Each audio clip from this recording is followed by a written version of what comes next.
তানার নাম, তানার শান ও শওকত, তানার আজমত ও ফজিলত, তানার মারেফাত, তানার মর্যাদা, তানার শিক্ষা ও জ্ঞান ও বিদ্যা, তানার ইলম সবই আমাদের সামনে পরিষ্কার আছে।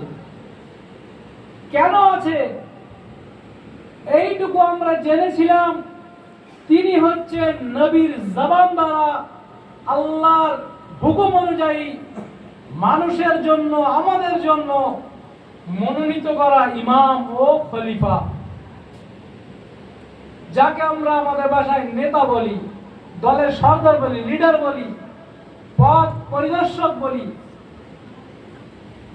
কিন্তু তিনি এত কিছু হয়ে যাওয়ার পরেও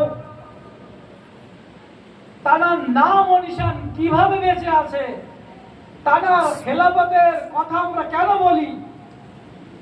কারণ যাদেরকে আমরা মানুষ বিভিন্ন দিক থেকে পছন্দ করে, মনোনীত করে, ইলেকশন করে, সিলেকশন করে নিজের নেতা তৈরি করি সমাজে, সে সরকারের পক্ষ থেকে হোক বা আমাদের পক্ষ থেকে, তার মেয়াদ 5 বছর, 10 বছর, 15 বছর, 20 বছর, 30 বছর, 40 বছর হয়।